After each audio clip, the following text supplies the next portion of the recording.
Alright guys, so I'm going to do a real quick video here for you. I got 3 track sections laid out. We have D, E, and F. Now this is probably not going to be the same sections as what you're working on, but I just wanted to kind of go over some real basic wiring.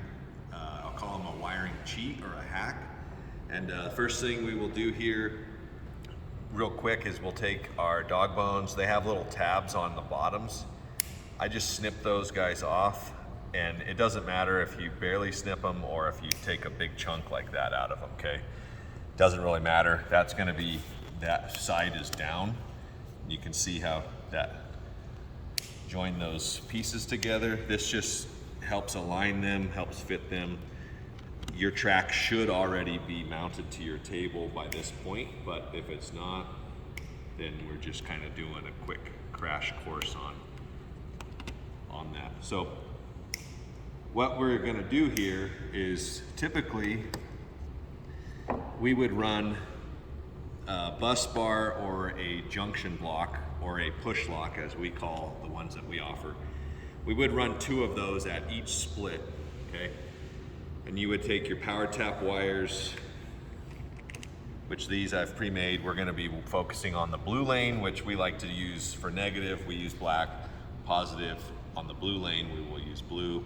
You can use red and black on every lane if you want, but we like to color code the lanes and have it match so that if there is a problem, we can visually attack the lane that has the problem and see where the wires are. But normally you would have your power tap wires drop through the table into the junction block on both sides, and then you would run a set of wires from this one up to this one, okay?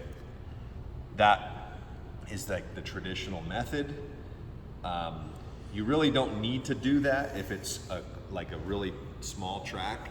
You can get away with 20 feet or so of track without having to do that. And so what we're going to show you here today, and I'm going to demonstrate this on top of the track versus underneath the track, but because we are focusing on the blue lane, let's just say that we did a double-ended power tap setup. Now I haven't bent these yet because you're going to be pushing them up through your table or dropping them down through your table, and then you'll want to bend them over after you get them through there. So this one, just for demonstration purposes, we're going to pretend that this lane here, the outside lane, is our blue lane. That is our negative side, which is going to be our passenger side of the car. This is going to be our positive side or driver's side of the car, okay? Now, all that we have done here, if we go ahead and solder these to the rail or just press them in there, you now have continuity between section E and F, okay? From the end of E to the end of F now has continuity. Now it still doesn't have any power running to it, but it has continuity, which is what we're talking about today. So now if you wanted to, you could run and jump E and D together, which is what we've done right here. Now obviously this is going to be under your table, but we're just doing this to show you so that hopefully it clicks with what you're accomplishing here. Now,